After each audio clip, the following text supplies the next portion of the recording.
Voices serves as the megaphone for individuals who have endured transformational change. By highlighting trials and triumphs, our desire is to create a safe space for pivotal conversations, which in turn will deepen the story and provoke hope for you, our listeners. As you may know, change is never easy, but it is inevitable. You are not alone in what you're facing. Your transformation is possible, purposeful, and now. And here's Aaron Wiggum, founder and managing director of New You, with this week's guest. Welcome to another edition of New Voices. I'm your host, Aaron Wiggum, and it's a pleasure to have you today. You are in for a treat, let me tell you. We have a wonderful guest with us today. This man is a renowned investor. He is an accomplished musician. He also is a father. He is a husband. He is an amazing strategist. I know him for his strategy. He is an absolute thought leader, and he is provocative in nature. He knows how to disrupt in the most progressive and strategic manner. And so I'm just so excited to have this guy here. He flew into town this morning, so he might be a little tired, but we're going to get the conversations going real quick here. None other than partner at DEVLAND in Oakland, California. He's also a Houstonian and now is living in Oakland, but he's now in Tulsa with us for the Black Venture Summit. None other than Mr. Miles Dotson. Welcome, Miles. Thank you. Thank you for having me. Absolutely. Absolutely. So I want to jump in. This has been a long time coming. We met a few years ago, and I moved here in 2020, and I think you came around early 2021. Yeah, that's right. For the centennial of the massacre. Yeah. And that's when we first touched base. And I there's some people you meet in life that you realize right away, like, this is one of your people, right? And me and Miles kind of had that connection from the start. He reached out to me, bro, what's up? I reached out to him, bro, what's up? And we bounce ideas and concepts and different things off of each other. And so I'm so glad to have him with us here today in the studio. Thanks so much for this accepting the invitation. For sure. So let's get it started. Give us the Miles Dotson story. Let's go back to the beginning. Give us the story. Wow. I always tell this one different every time, but just thinking about early childhood to now as a flash forward, both my parents are engineers. My dad mechanical and electrical. For my mom, grew up in very large families, so my childhood was rich with cousins and family members and big family events. So big clan, big gigantic family. Lots of cousins, including extended cousins. And Houston was like a home. It was a sacred place. I went to early school in Third Ward, where the majority of my family grew up. My grandmother grew up between Fort Bend County and the CUNY Homes projects. A majority of them went to Yates High School. I've heard of Yates. Yeah. Popular high school. I went to a private school called St. James, which a number of notable people attended, including Beyonce and others. Oh, okay. Did y'all go to school at the same time? Yeah. She was, she's slightly older than I am, closer to my older sister's age. Okay. But, I have VHS tapes of my grandfather recording school plays and shows, and everybody's all in the same space. It was one kind of like tight-knit community. Yeah. There's two questions that always come to mind for me is like, how do I have such proximity to people? But then when you think about Black population and percentage ratio, right? It makes more sense. Yeah, maybe 6 degrees for other folks is 1 to 2 for us. Exactly. So Houston was just a really interesting place, full of food, vibrancy. My parents' generation, specifically my dad's side, was kind of the first Gap generation that didn't carry forward the torch of entrepreneurship from my grandfather and my grandfather and his father's generation. owned several businesses on the south side of Houston. Mm-hmm. A lot of people knew their burger bar and their Okay. cleaners. And my dad grew up in those spaces, having a steady job, place to work that was all family owned. Nice. Unfortunately, those businesses didn't exist by the time I came of age, the working age.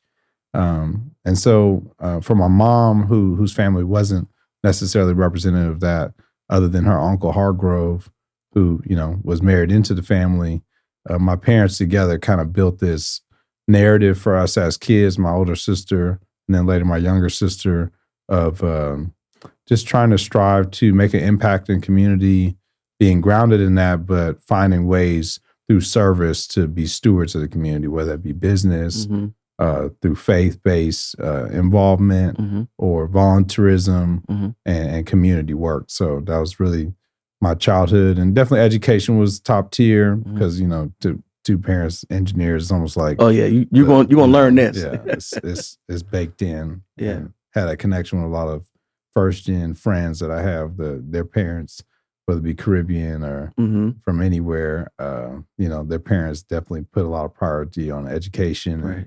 That kind of interdependence that can come back and support the family, right, and help. But I think I had an itch to do something a little bit different.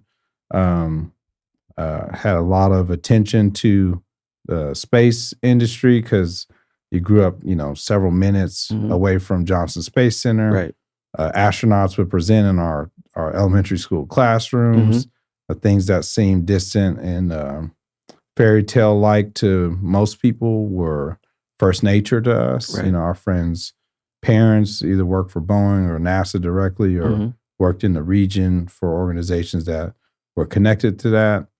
And there's a lot of just, technology and activity around that really challenged my thought around what my life would be. And I grew this addiction to futurism, movies, stories, things of that nature tied me into that. And so I just built this mindset for myself that I would somehow be an inventor one day and build things or create things that people could use to improve their lives or change their stories, change their pictures. And I never really, I would say like it was a childhood dream, but I don't think I had the untapered confidence around it. I think I began to realize as I got to high school age and kind of fell in love with music and music technology that I kind of started to back away from some of those audacious dreams and settle into more simple kind of person around the town aspirations. I had a pretty successful mobile DJ business and was just confident that I was able to access and make money at a time without a college degree, without any of the things that people were encouraging me to pursue in the future. And I kind of got to this place where I really lost a lot of my ambition to do other things. And my mom was the person that kind of picked me back up into, examining what I found joy in and finding a way professionally to try to pursue that. Right. But it's so interesting. I end up kind of in the middle of my college journey at the point the financial crisis happens.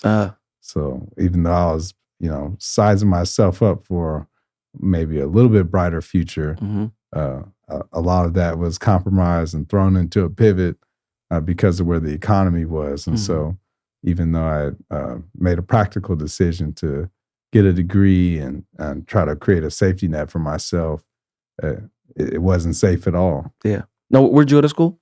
To University of Miami. Coral Gables. Okay. South Florida. Yeah. Oh, the U. Yeah, the U. Okay.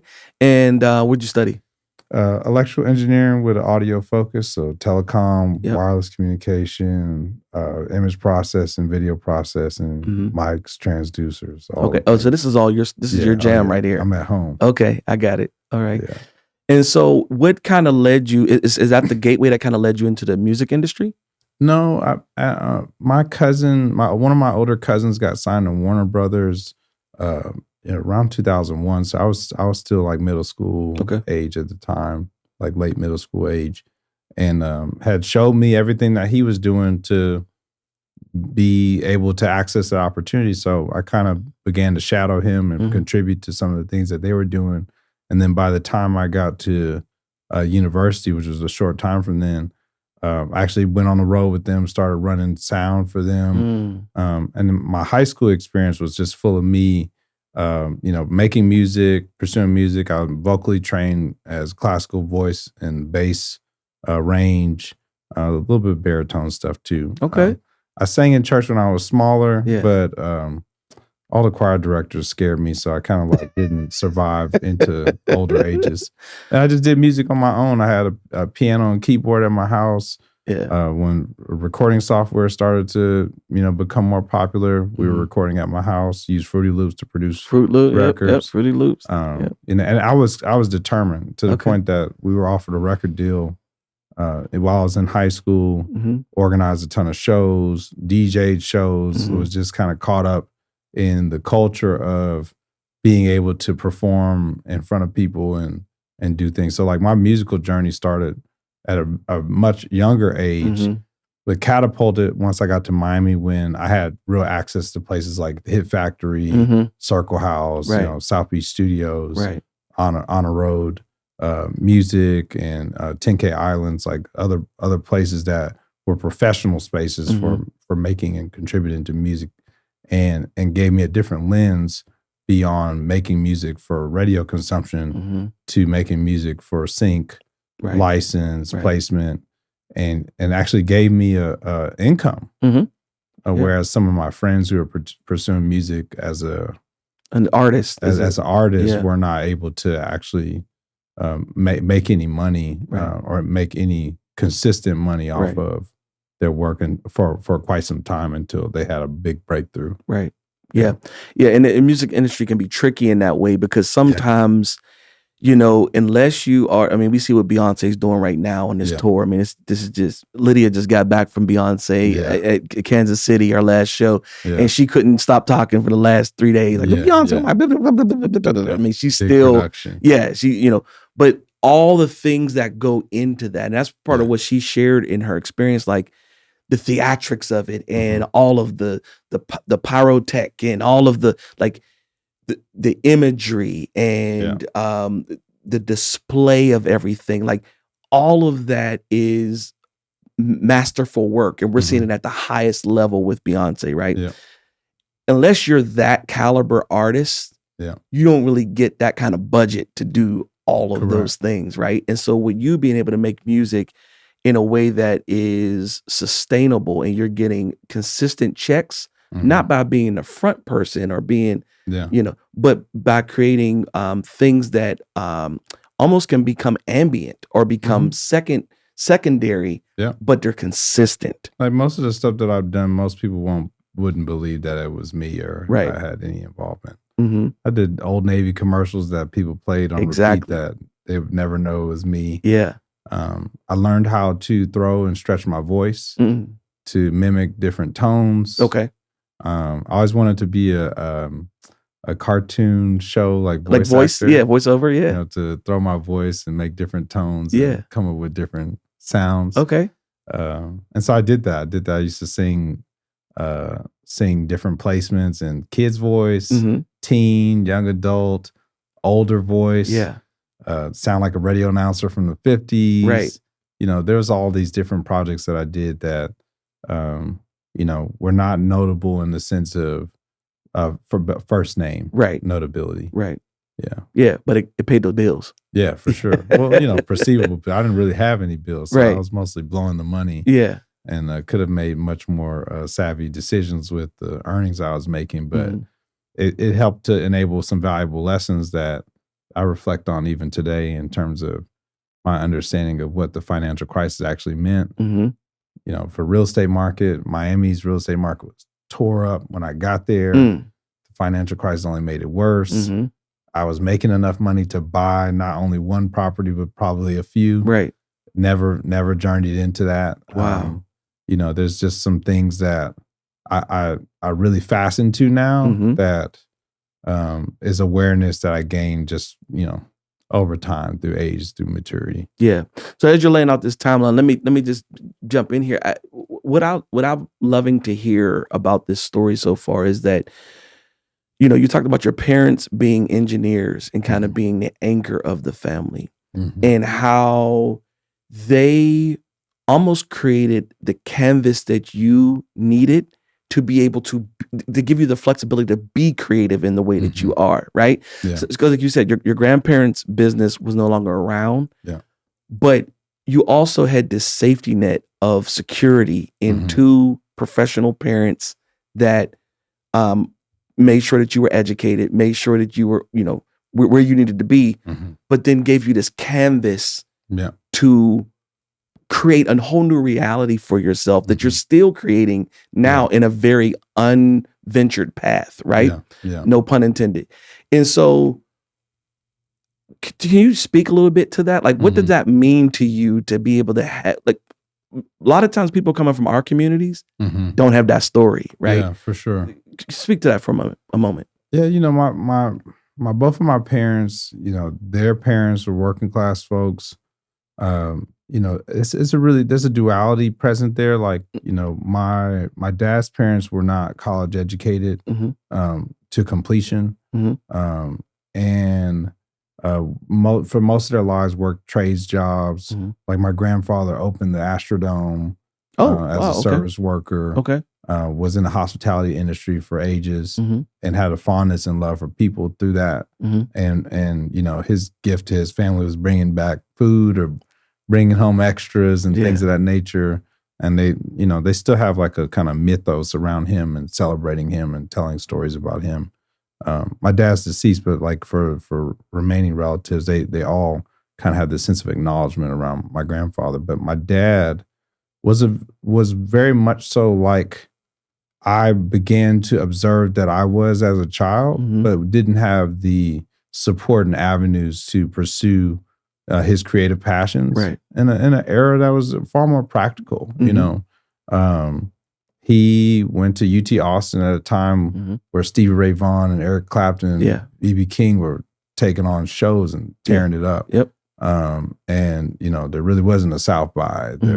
It was just a live music scene. Hosted parties and shows. Like Confunction would show up at house parties that they were hosting. Oh, wow. In college, would chase to the airport to try to run into Natalie Cole or someone else that was journeying through town because the airport didn't have TSA like it does today. Right.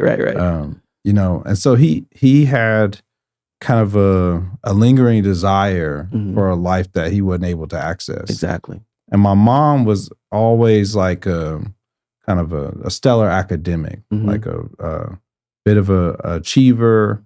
Her mother pursued a PhD in education while raising 6 kids, which still today makes no sense to me. None. In any form. But was self-driven in that sense and, wanted to achieve, had promotion to, pursue it, but, really, made a decision to enable that picture. And my grandfather on my mom's side, and my mom's father was a postal worker, post-service member, ended up in the post office, had a steady job and lived in the same community he grew up in since a kid. And it really, there was nothing else that he really needed or wanted in life other than to be amongst his community. So for my parents as like a blended picture or a hybrid, the two of their personas together kind of created this environment of immense creativity. My dad's record collection was amazing in size and music constantly playing in the house. Him doing time as a radio announcer and, kind of moonlighting as that in adulthood, created a environment that felt very musical, very vibrant. And then my mom was, very practical, very tactical, very strategic. Right. And so, So that's the duality. That's like a little bit of your dad's creativity, a little bit of your mom's like strategy. Yeah, and I think my older sister represents that in a similar way. I would say that I delve more into the creative realm, mainly out of just finding a sense of belonging in music and creativity and art. But I would say my older sister was like equally talented in arts and things of that nature, but she was incredibly gifted at academics in a way that I didn't feel that I was. And, I kind of walked in a shadows pattern behind her, through school, because she, we went to school in a small area outside of Houston in Pearland. Her, every teacher she had, I ended up having after her. Right. Yeah. And so I was so you're always her somebody's legacy. little brother. Yeah, exactly. Which was not, it was largely to my benefit, because she had one of the best reputations Blaze of the trail. any student possible. But I had a different task to individualize myself amongst educators that did not choose to see me as an individual, as a person. I was just the shadow of my sister's legacy. Right.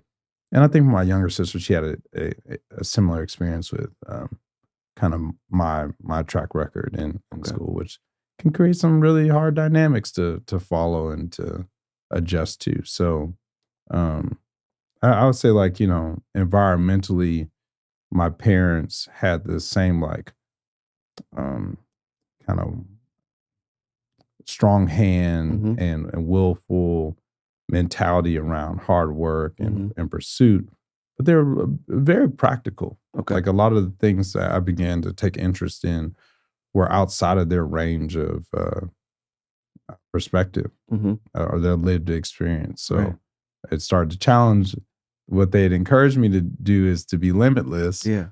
And as I began to kind of test those limits, step more into that, it put them in a place of really having to figure out how to support me best in that picture. And I think, that's the route of parents. They really, at one point, could only offer me encouragement and nothing else, because there was really nothing that they understood through experience in some of the spaces I was walking into. Yeah.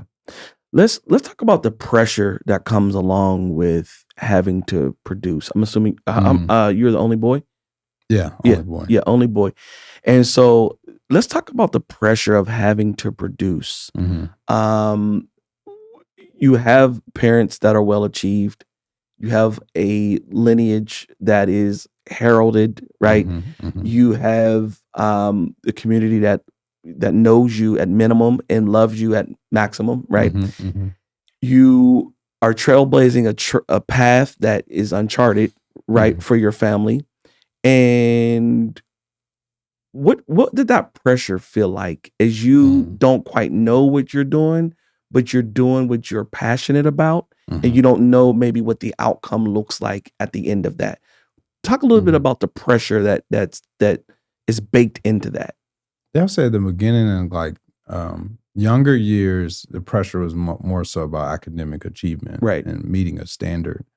But as I delved deeper into, like, my own passions, the pressure mainly came from me, because, like I mentioned a little bit, each new endeavor or each segment of my story had me interfacing with a bit of struggle and perseverance that was not as, like, efficient of a process. I think about, too, like, this idea of, education makes you, or sells you on this dream of, like, checking all the boxes. You get the great job, you go home, get the house, get the car. It all comes, everything starts working out. And my story was not in that cadence.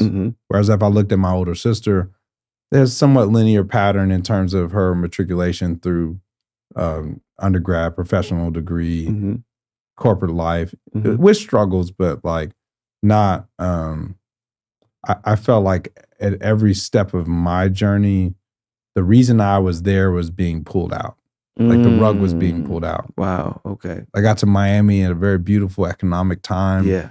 And then midway through my experience, the entire economic base of Miami is undermined. Yeah. Overnight. Wow. Places that we would patronize and visit and spend time at close. Wow. Rapidly fast.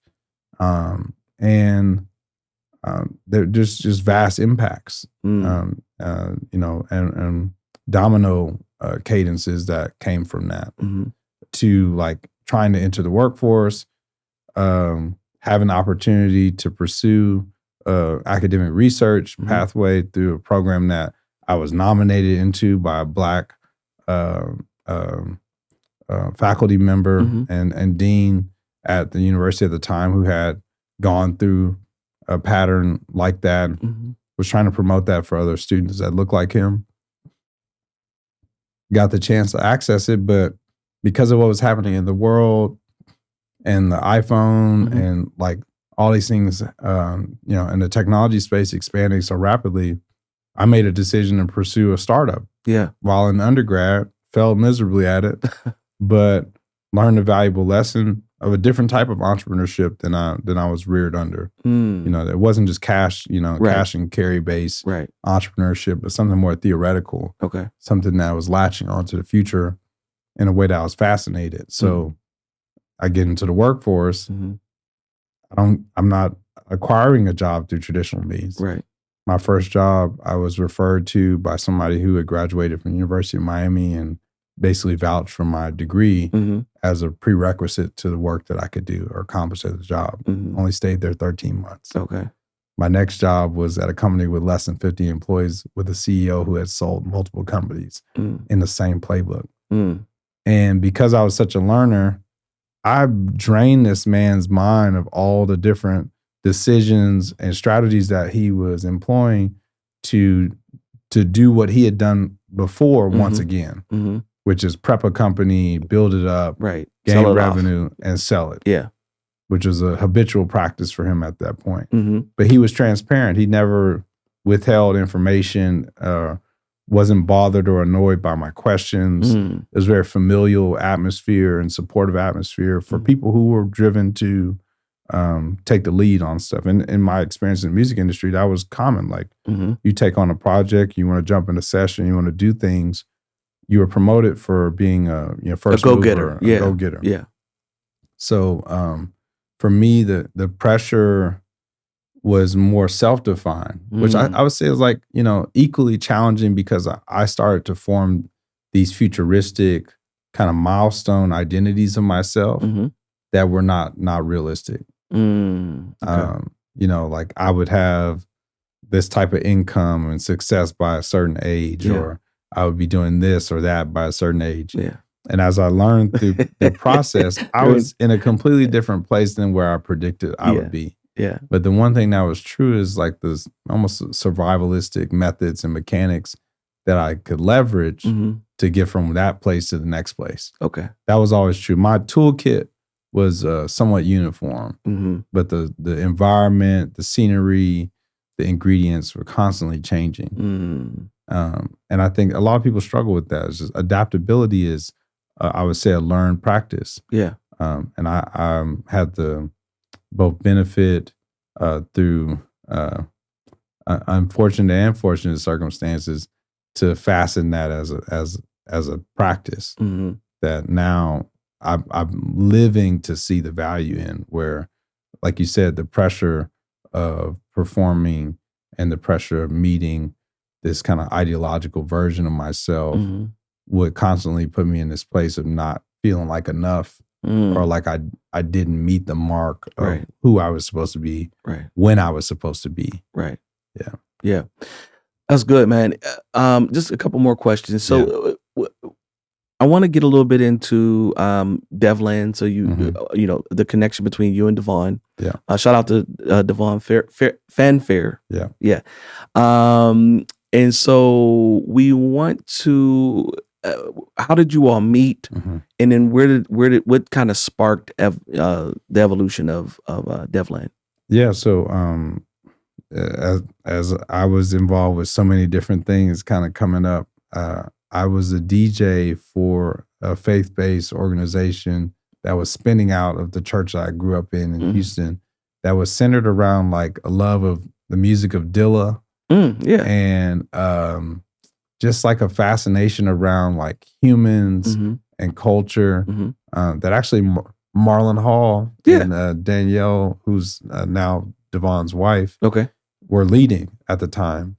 And it was like a really safe space and avant-garde and very cultural and creative, where like some of the most interesting people were gathering to not only feel enlightened, but to have access to ingredients and methods to live a better, more holistic life. Mm-hmm.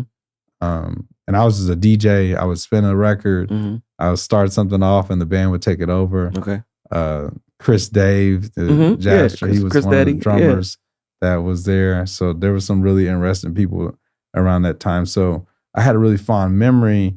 And when I left for college, I'd done that for like a year or so. And then, a few years after, I left for college. And then when I returned to Houston after college, Mm-hmm. I kind of sought that same space out. And they had made a lot of transitions. Mm-hmm. They had moved on Mm-hmm. to different spaces, but the community was continuing.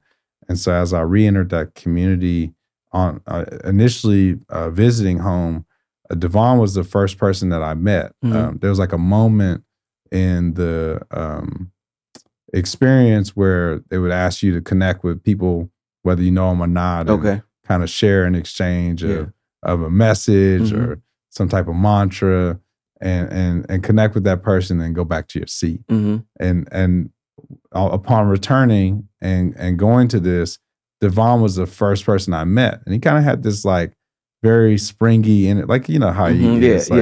He's just like energy in a bottle. Mm-hmm. And you could tell that he was just excited to and just motivated about people. Mm-hmm.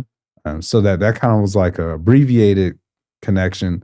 And then when I after Swan and I got together and we were married and having our first kid, we were looking for a place to go. Mm-hmm. And we reconnected with that space. Okay. And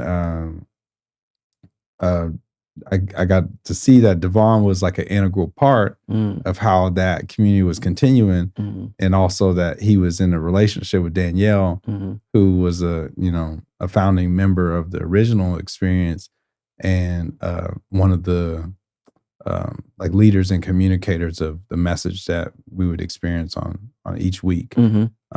And so it was a really exciting space to go back into. And there were multiple moments where like this was like both a spiritually enriching space, but also one that was encouraging people to delve into their passions in real life, like pursuing things that they wanted to see happen in the world.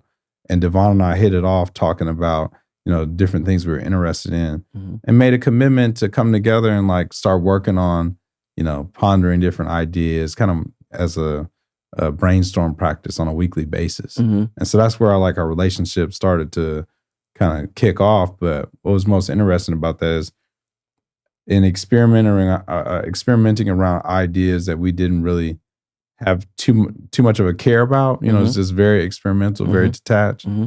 It helped us learn about each other in a way that it was really beneficial. We developed a friendship off of that. And kind of what created the DEVLAND story is he calls me one day after I'd moved to California to tell me that we had an investor.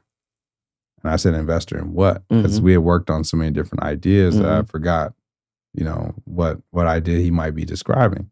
And he reminded me of the idea that he was, describing. And what was interesting is we didn't have a prototype. We didn't have a design. We had notes and, maybe a few pages of ideas and mood board, but nothing that I felt was tangible enough to have warranted him getting a $50,000 check from somebody that he barely knew. Wow. Or didn't know enough, in my opinion, to receive this amount of money from. Right. And so it put us in this puzzle of like, how did you do that? We know other people who are pursuing this startup thing or company. And they can't find money anywhere. They're way further along than we are. Right. And can't find money. So what's happening? And we had to make the decision kind of in parallel to pursue this first company and to forge a relationship with this original investor, which allowed us to invest in the 4 other companies. And so like what we were doing in an ad hoc sense formalized in that first year as the combination of building companies and being able to invest by finding other people like Philip, our original investor, to help us resource the capital needed to grow new opportunities. Yeah. And in our early days, it was kind of like, made for TV, Shark Tank type stuff. And then we were reminded of both Devon and I's past in our university time in research and advanced sciences, him in materials and mechanical engineering, me in electrical, that there were much larger opportunities that we could pursue that had an easier pathway in terms of trust and articulation with investors, and had proof that the market was going to expand enough for us to even get a piece of it. Get a piece, right. Yeah. And so that's our eyes started to really lean towards that. And that's kind of how we ended up where we are today, which has been this kind of combination of his passion around people, excitement around innovative ideas, and my mentality around structuring repeatable processes to do that and expand and scale what we do through the use of, different types of systems, different designs. Yeah. So and we do that in an agnostic sense. We call it what we call it because in certain rooms, that's what you got to do. That's what you got to do. Yeah. But we have it's a general interface around human potential. We want to see the brightest and most enabled people be successful, despite the backdrop of, where capital goes to statistically or where the country is in, social or economic progress.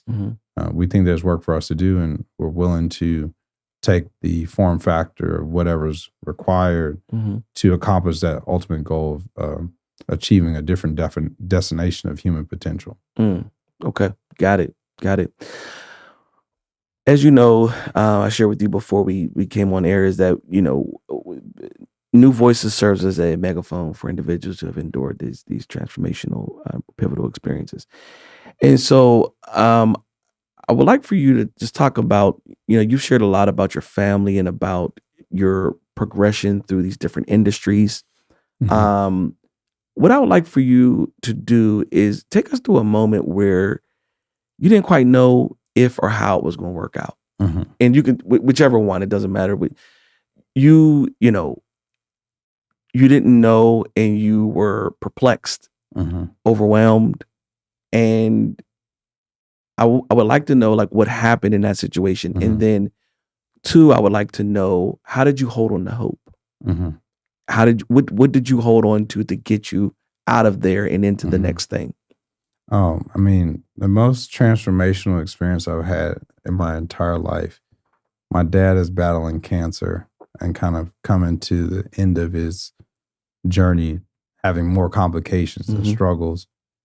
I told my sister to, to keep on her mind if his health got to a place where I need to get on a plane and come immediately. Yeah, call me. She just called me. Just let me know. And I go to the airport and make it happen. So that moment happened. Okay.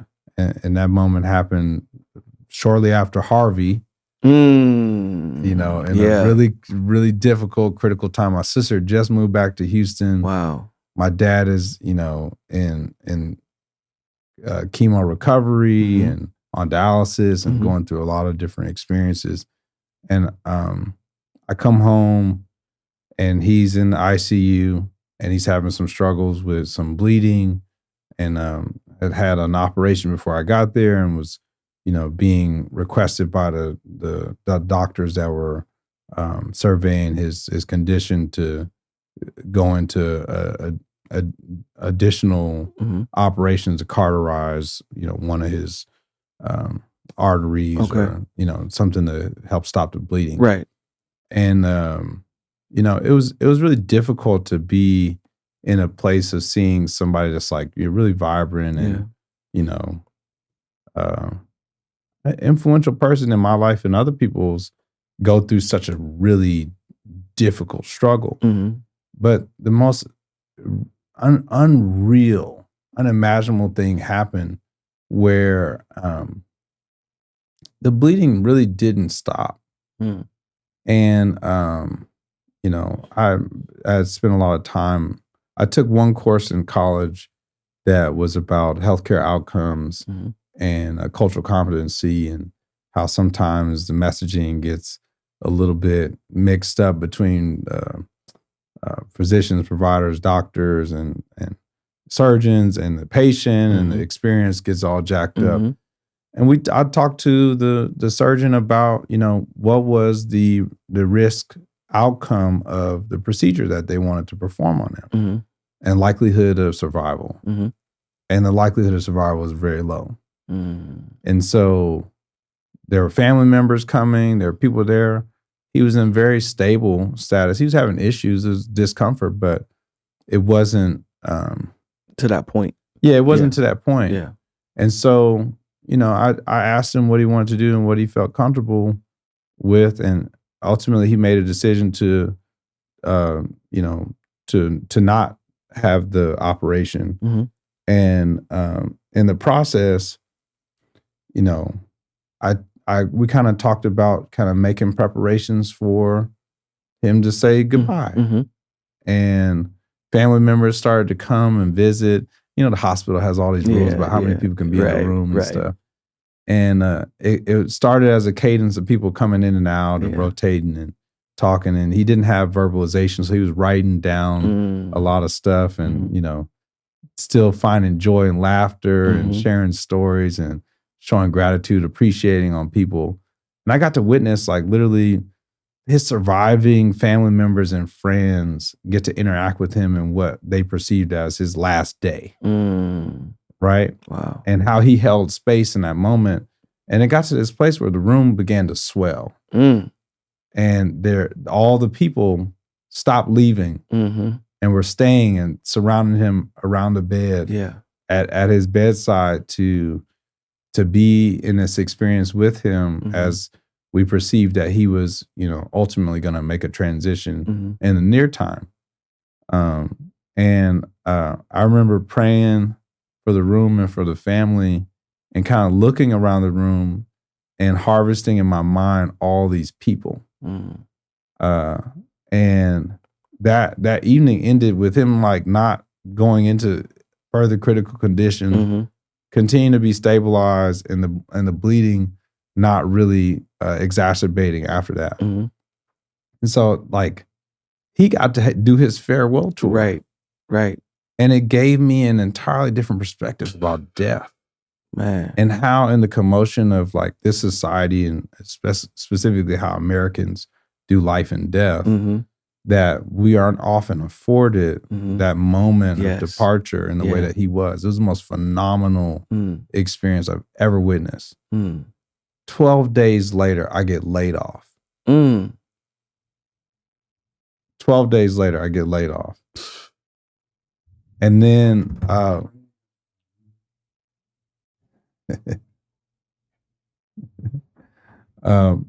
12 days later, I get laid off. Let's give a quick pause. It's fine. Okay. Yeah. You good? They're coming in a little bit, yeah. Okay. So, All right, we'll wrap it up. How much longer do you think we got? probably till 5. Okay. All right. So we got about 5 more minutes. We're good. Okay, We're cool. good. Okay. So 12 days later, you got laid off. 12 days later, I got laid off.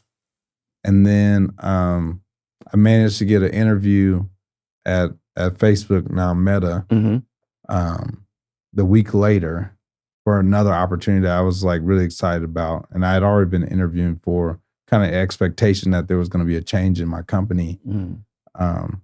And my dad passes the morning of the interview. And what was interesting, like, my first cousin was at his bedside, kind of became he was a person that my dad had a really critical role in his upbringing, and felt that this was like a moment of contribution that he needed to take part in. Yeah. And mainly because I was away and my sister was there, but there wasn't as much close support. And what was interesting is, like, my dad told him, like, hey, tell Miles, you got this, proceed further, do what you're doing. That opportunity didn't work out. And I come home and we kind of have his memorial and that whole experience. So I'm dealing with the grief of my father departing and losing a job and having to deal with the economic, realities of it. My wife's telling me, like, hey, you're going through something. Like, you need to pay attention to how you're reacting. This is an experience. we had lost her father in the past, and so had a prior experience with that as part of our story together. Mm-hmm. And I just went into this zone, like one that until recently in therapy I've not been able to really process or interpret. Mm-hmm. That started with that experience with my dad, the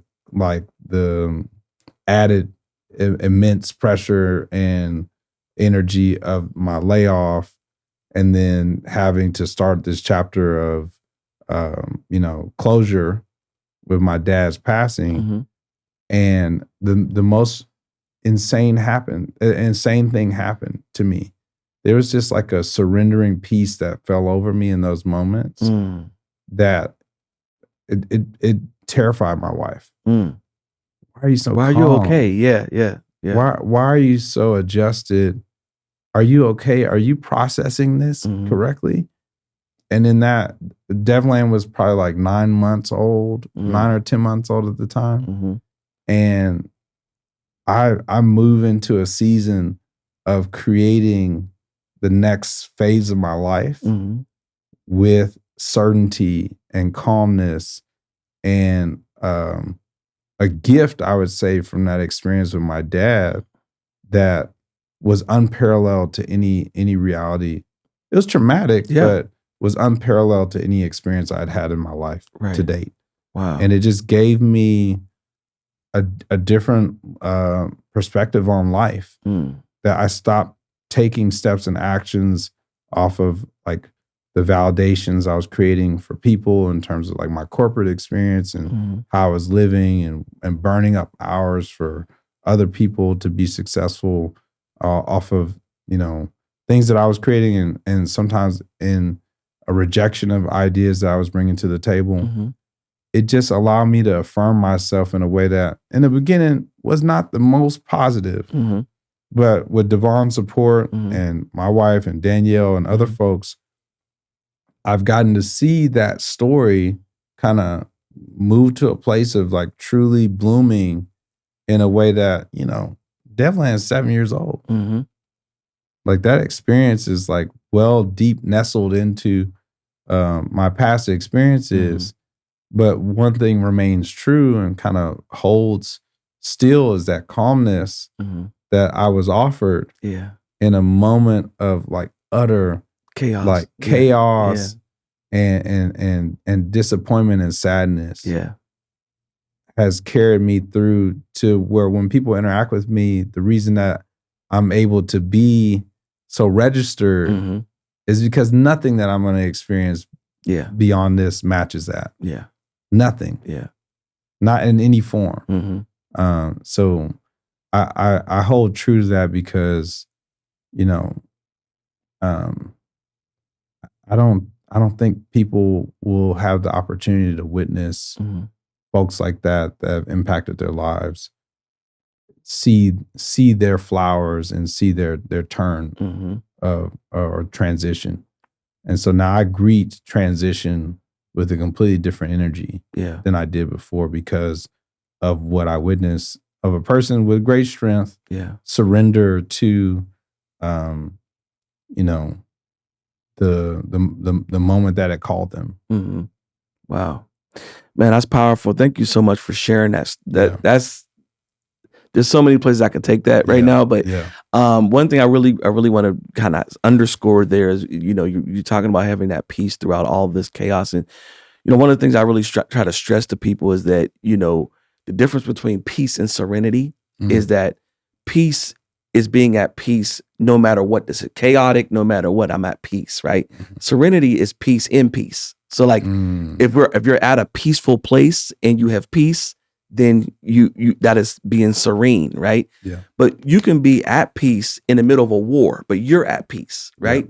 And so there's a clear delineation between the two. And what you're talking about, to see that peace be present in that time, gives you the hope you need to go on, because you understand that what I went through, nothing forward can face what I've been through, right? So that's wonderful. Give us a call to action. How can they reach you? How do you want, how would you like them to reach you? I'm accessible on most digital platforms. Okay.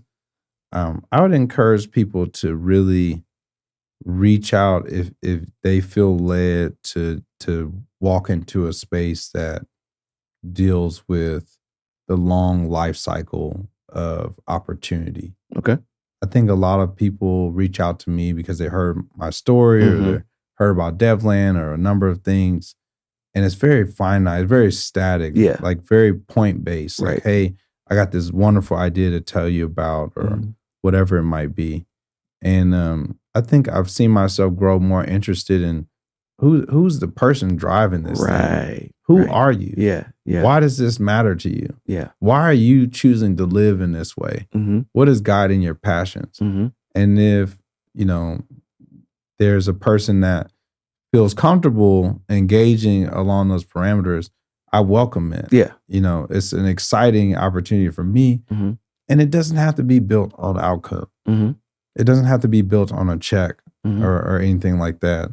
And it doesn't have to be built on an exchange. Like, I learned I didn't say I learned it there, but I adapted more so that give first methodology. Absolutely. Going through Techstars and being in faith-based organizations, service-based organizations. And I see the power of Matthew 23 to 25. Like, there's immense capacity in a world where people give. Yeah. And understand and discern, have awareness for what they're giving and not to jeopardize that contribution. Right. And I think that I am incredibly frazzled by interactions with folks that do not have that sense of giving culture and acknowledgement or awareness of the power that it holds. Yeah. And so, I definitely invite folks to reach out, LinkedIn, Twitter, Instagram, or otherwise, but know that that's the lens you're coming through. Yeah. Wonderful. Man, we thank you for this time. Have a wonderful time at the summit. And we, I can't thank you enough. You are somebody that I respect. You a man who means what he says and says what he means. And I appreciate that about you.